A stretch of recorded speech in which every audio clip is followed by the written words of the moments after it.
translate Yom Kippurim is, in a sense, can be translated as a day that's like Purim.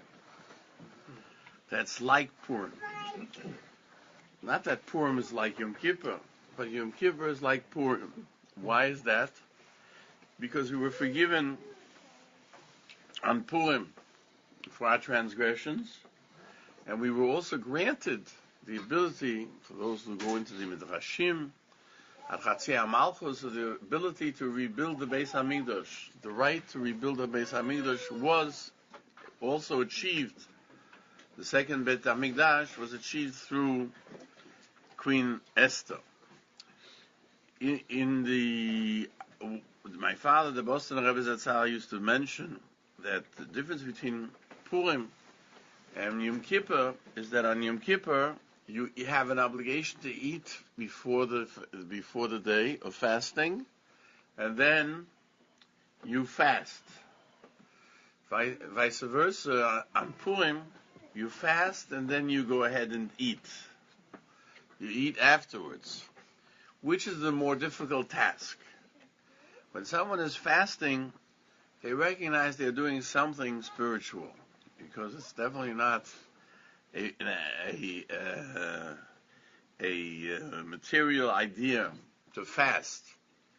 So, therefore, when you eat first, I say, why did the Torah tell us we should eat? Anyone who eats on the day before Yom Kippur, it's as if he fasted both the 9th and the 10th of the month, the day before and Yom Kippur itself.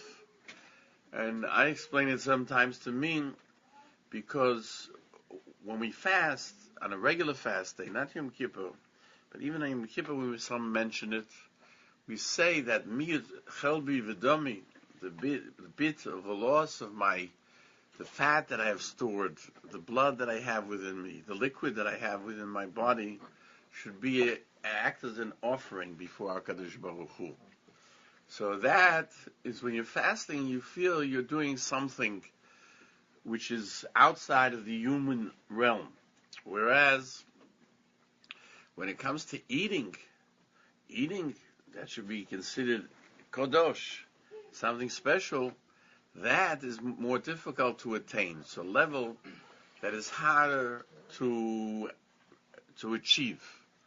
So therefore, when you fast the day before, then you go ahead and eat for the simcha, for the fact that HaKadosh Baruch Hu saved us, permitted our physical being to remain, and also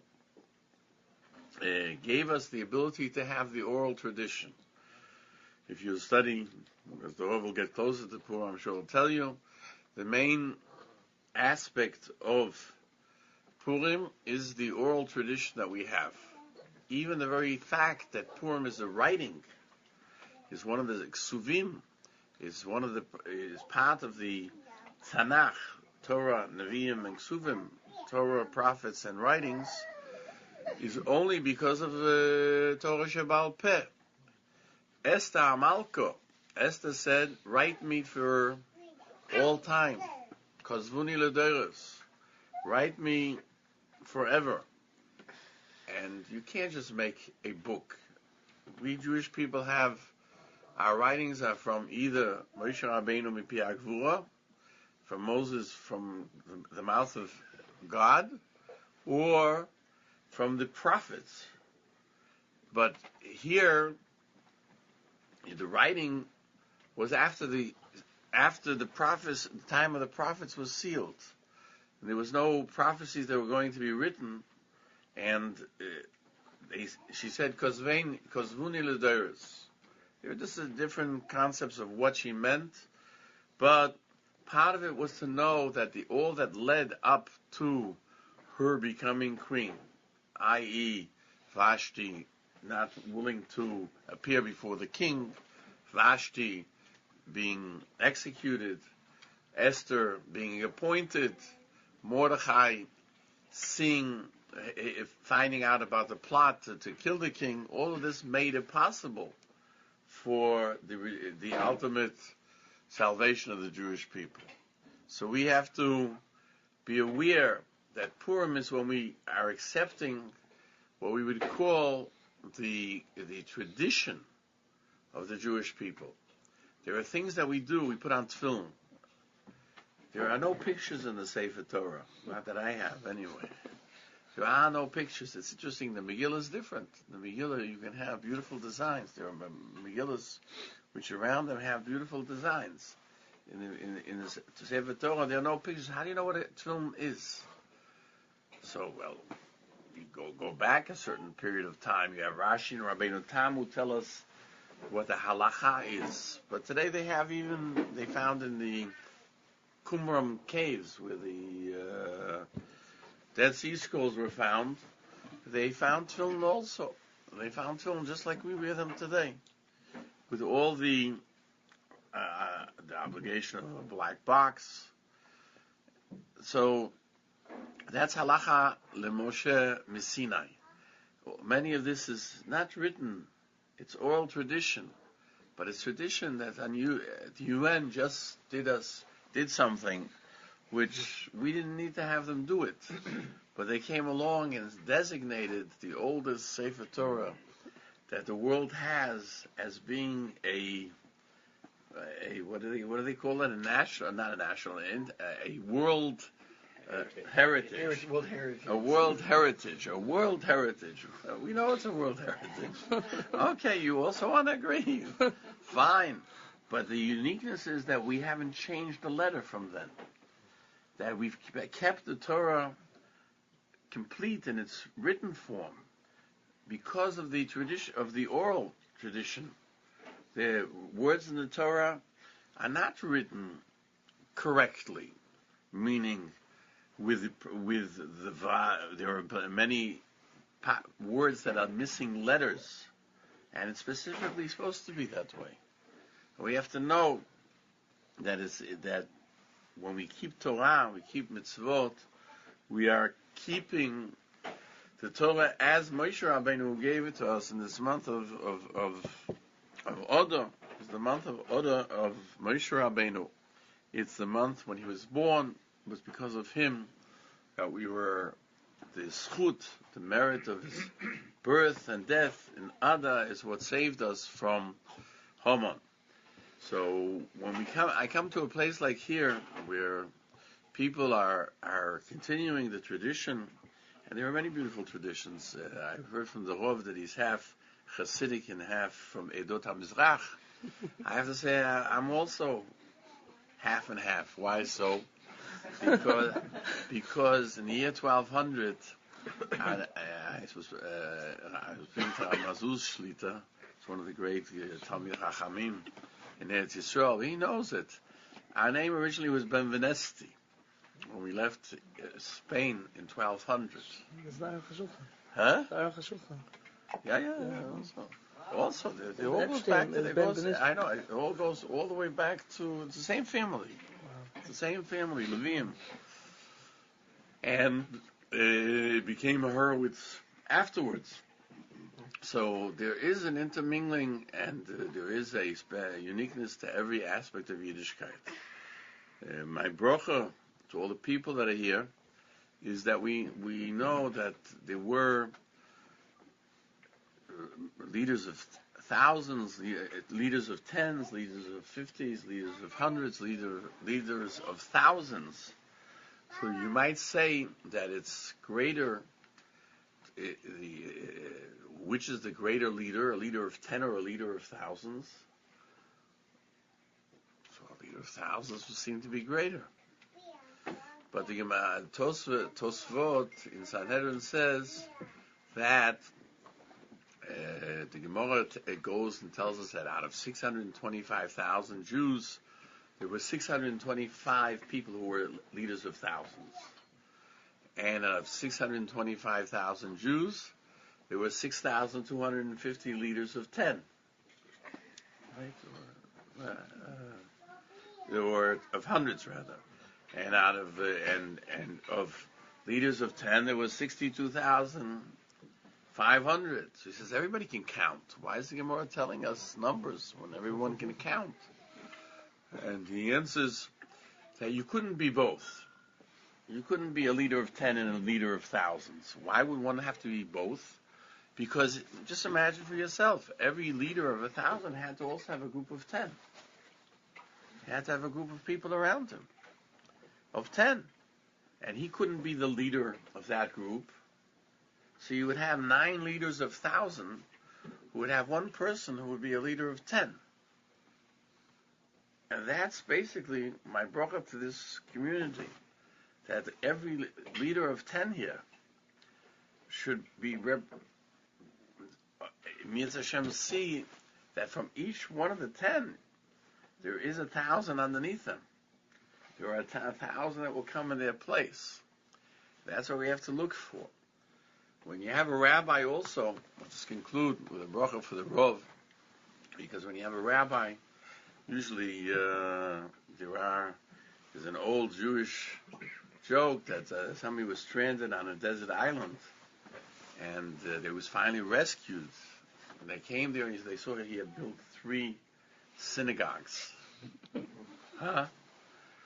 So they asked him, why did he have to have 3? She said, well, there's one that I use for the weekday, and there's one that I use for Shabbat, and there's one that I never go to. So I had to have 3. When a rabbi has congregants, every one of the congregants is correct. Everyone knows what's best for the shul. So the rabbi has to become used to it. You just have to give him a chance to get used to it. By Mordechai it says, Mordechai went out from the house of the king.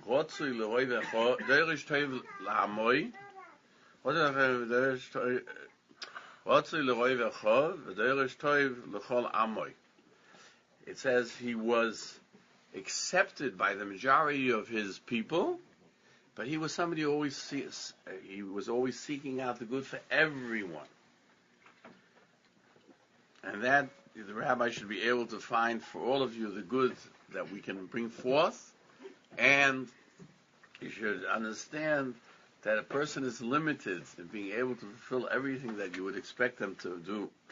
You should have the ability to do so, to expand, to Mitzvah Hashem, see in your own families the tradition of Judaism go on.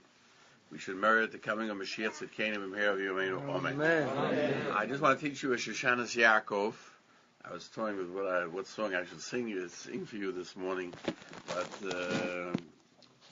I'll sing you a Shoshanas Yaakov because it's before Purim, and the words are, the refrain is Shoshanas Yaakov, the beginning, and Oy Shoshanas Yaakov tzolo v'samecho B'oy som yachad Kehillat Mordechai Tishu osom Hayita lanetzach V'tikvasam b'chol levodoy Oy Shoshanas Yaakov tzolo v'samecho B'otam yachad Kehillat Mordechai Tishu osom Hayita lanetzach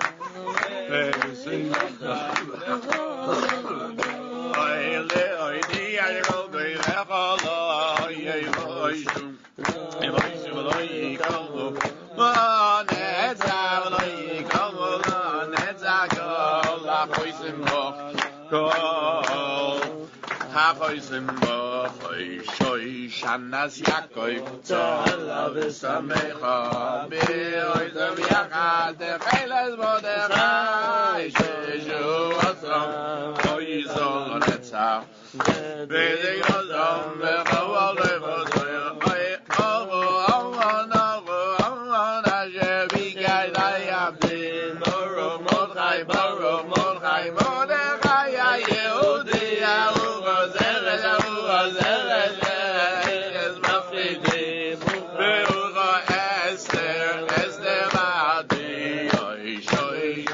Yaakov tzolo v'samecho b'otam yachad Kehillat Mordechai tishu osom Hayita lanetzach v'tikvasam b'chol levodoy. This is a hardest one, so you have to help me out the second time I'm going to sing it.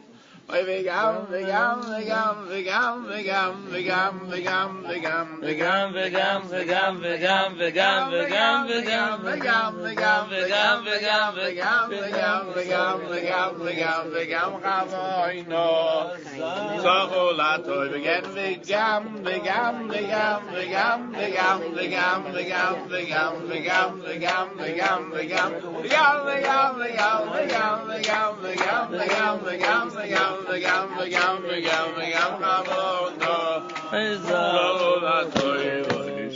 Shanas Yaakov Shalom Esamecha Yosam Yachad Kehillat Mordechai Peshu Asam Ayit Al-Netzach V'zik V'zam V'chaval Doivodom.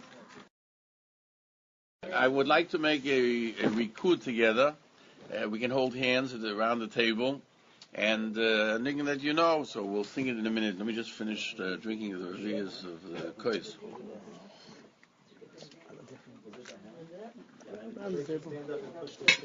Just stand. We'll stand up and we'll hold hands.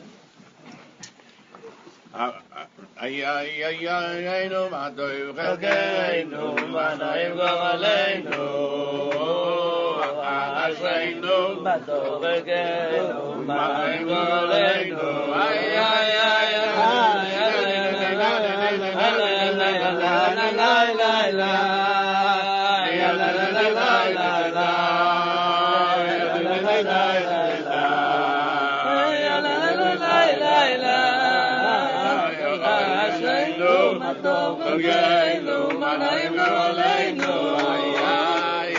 Ashreinu Matov Galkeinu Ma'im Goleinu Ay ay ay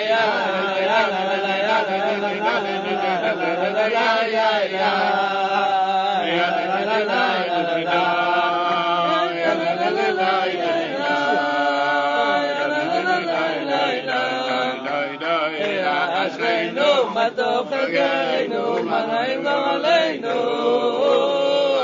Ashreinu Matov Galkeinu Ma'im Goleinu Ashreinu Matov Galkeinu Ma'im Goleinu